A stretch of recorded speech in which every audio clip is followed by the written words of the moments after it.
Hi കൂട്ടുകാരെ, എല്ലാവർക്കും കഥക്കൂട്ട് ടേൽസിലേക്ക് സ്വാഗതം. കുട്ടികൾ അനുസരണക്കേട് കാണിക്കുമ്പോൾ അമ്മമാർ വഴക്ക് പറയും. എങ്കിലും അവർ മക്കളെ എപ്പോഴും ചേർത്ത് നിർത്തുമല്ലേ. അങ്ങനെ ഒരു അനുസരണക്കേടിൻ്റെ കഥ പറഞ്ഞാലോ? ഇന്നിവിടെ കേൾക്കാൻ പോകുന്ന കഥയുടെ പേരാണ് ഉറക്കം. അമ്മമേഘം കുഞ്ഞുങ്ങളെ അന്വേഷിച്ച് നടക്കുകയായിരുന്നു. ഈയിടെയായി തൻ്റെ മക്കൾക്ക് തീരെ അനുസരണയില്ല. അവൾ വിഷമത്തോടെ ഓർത്തു. എവിടെയാണവർ? എത്ര നേരമായി തിരയുന്നു. പെട്ടെന്നാണ് കാറ്റ് അതിലെ പാഞ്ഞു വന്നത്. നീ എൻ്റെ കുഞ്ഞുങ്ങളെ കണ്ടുവോ? അമ്മമേഘം ചോദിച്ചു. കാറ്റ് മറുപടി ഒന്നും പറഞ്ഞില്ല. അവൻ പാഞ്ഞുപോയി. പുറകെ അതാ പോകുന്നു തൻ്റെ കാർമേഘക്കുഞ്ഞുങ്ങൾ. അമ്മമേഘം നിലവിളിച്ചു. മക്കളെ, പോകല്ലേ, അമ്മയെ അനുസരിക്കൂ. ഞങ്ങൾ പോകും, ഞങ്ങൾക്ക് കളിക്കണം, കുഞ്ഞുങ്ങൾ പറഞ്ഞു. അമ്മമേഘം കരഞ്ഞു പറഞ്ഞു. പൊന്നു മക്കളല്ലേ, അമ്മയെ അനുസരിക്കൂ. ഇല്ല, ഞങ്ങൾ കാറ്റിനൊപ്പം പോവുകയാണ്. അവർ കാറ്റിനൊപ്പം പറന്നുപോയി. അമ്മമേഘത്തിന് ദേഷ്യവും സങ്കടവും വന്നു. അവൾ ഭൂമിയിലേക്ക് നോക്കി. ആ കാഴ്ചയാണ് അവളെ ഏറ്റവും വേദനിപ്പിച്ചത്. അപ്പോഴാണ് അതുവഴി മിന്നൽ വന്നത്.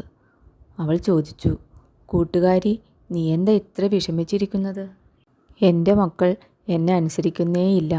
ആ കാറ്റ് വന്ന് അവരെ കൊണ്ടുപോയി, അവൾ വിഷമത്തോടെ പറഞ്ഞു. അമ്മമേഘം മിന്നലിനോട് പറഞ്ഞു, ഭൂമിയിലേക്ക് ഒന്ന് നോക്കൂ. മിന്നൽ ഭൂമിയിലേക്ക് നോക്കി. എല്ലാം ഉണങ്ങി വരണ്ടിരിക്കുന്നു. ദാഹജലത്തിനായി ആളുകൾ നെട്ടോട്ടം ഓടുന്നു. ദാഹിച്ചും വിശന്നും കുട്ടികൾ നിലവിളിക്കുന്നു. പക്ഷിമൃഗാദികൾ ചൂടേറ്റ് മരിച്ചു വീഴുന്നു. അമ്മമേഘം കരഞ്ഞു. എനിക്കിത് സഹിക്കാനാവുന്നില്ല. മിന്നലിന് വല്ലാതെ ദേഷ്യം വന്നു. അവൾ പറഞ്ഞു, നീ വിഷമിക്കണ്ട, ഞാനിപ്പോൾ വരാം. മിന്നൽ പാഞ്ഞുപോയി. ദൂരെ കാർമേഘക്കുഞ്ഞുങ്ങൾ കാറ്റിനൊപ്പം കളിക്കുകയാണ്. മിന്നൽ വിളിച്ചു പറഞ്ഞു, കുഞ്ഞുങ്ങളെ വരൂ, അമ്മ അന്വേഷിക്കുന്നു.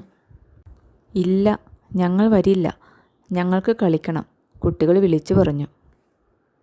മിന്നൽ കാറ്റിനോട് പറഞ്ഞു, ആ കുട്ടികളെ പറഞ്ഞു വിടൂ, അതാണ് നിനക്ക് നല്ലത്. അത് കേട്ട് കാറ്റ് അവളെ കളിയാക്കി ചിരിച്ചു. മിന്നലിന് വല്ലാതെ ദേഷ്യം വന്നു. അവൾ ശക്തമായൊന്ന് മിന്നി. വലിയ ഇടിമുഴക്കം. കാർമേഘക്കുഞ്ഞുങ്ങൾ പേടിച്ചു. മിന്നൽ വീണ്ടും ശക്തമായി മിന്നി. കാർമേഘക്കുഞ്ഞുങ്ങൾ പേടിച്ച് കരയുവാൻ തുടങ്ങി. മിന്നൽ വീണ്ടും വീണ്ടും അവരെ പേടിപ്പിച്ചു. കുട്ടികൾ കരഞ്ഞ് നിലവിളിച്ചു.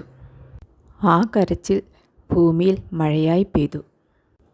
മിന്നൽ വീണ്ടും ശക്തമായി. വലിയ വലിയ ഇടിമുഴക്കങ്ങൾ. ഭയാനകമായ അന്തരീക്ഷം. പേടിച്ച് വിറച്ച കുഞ്ഞുങ്ങൾ കരഞ്ഞുകൊണ്ട് അമ്മയുടെ അരികിലേക്ക് ഓടി. ഭൂമിയിൽ ശക്തമായ മഴ പെയ്തുകൊണ്ടേയിരുന്നു. കുഞ്ഞുങ്ങൾ ഓടി വന്ന് അമ്മമേഘത്തെ കെട്ടിപ്പിടിച്ചു. മിന്നൽ പിന്നെയും കുട്ടികളെ പേടിപ്പിച്ചുകൊണ്ടേയിരുന്നു. അമ്മമേഘം ഭൂമിയിലേക്ക് നോക്കി. ശക്തമായ മഴ. പുഴകളും കിണറുകളും എല്ലാം നിറയുന്നു. കുട്ടികൾ മഴയത്തിറങ്ങി കളിക്കുന്നു. എല്ലാവരും മഴയേറ്റ് നിൽക്കുകയാണ്. സസ്യങ്ങളും ജന്തുക്കളും എല്ലാം മഴയത്ത് തണുത്തു നിൽക്കുന്നു.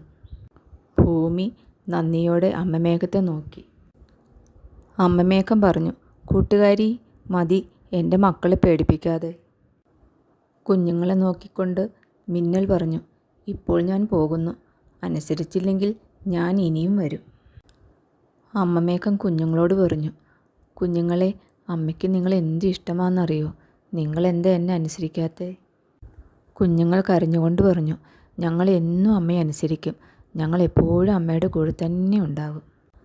അമ്മമേഘം അവരെ തഴുകിക്കൊണ്ടേയിരുന്നു. കരഞ്ഞു തളർന്ന കുഞ്ഞുങ്ങൾ മെല്ലെ ഉറക്കത്തിലേക്ക് വീണു. അവൾ ഭൂമിയിലേക്ക് നോക്കി. എല്ലാവരും പറയുന്നുണ്ട്, ഇന്ന് എന്തൊരു തണുപ്പാണ്.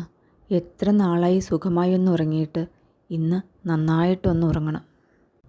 കുഞ്ഞുങ്ങൾ അമ്മയെ കെട്ടിപ്പിടിച്ച് കിടക്കുകയാണ്. അമ്മമാർ അവർക്ക് മഴയുടെയും മേഘത്തിൻ്റെയും കഥകൾ പറഞ്ഞു കൊടുത്തു. കഥകൾ കേട്ട് കുഞ്ഞുങ്ങൾ മെല്ലെ ഉറക്കത്തിലേക്ക് വീണു. അമ്മമാർ കുഞ്ഞുങ്ങളെ തഴുകിക്കൊണ്ടേയിരുന്നു. അവർക്കും ഉറക്കം വരികയായി. എല്ലാവരും ഉറക്കമായി. പക്ഷികളും മൃഗങ്ങളും സസ്യങ്ങളും എല്ലാം ഉറക്കത്തിലായി. ഭൂമിദേവി ചുറ്റും നോക്കി.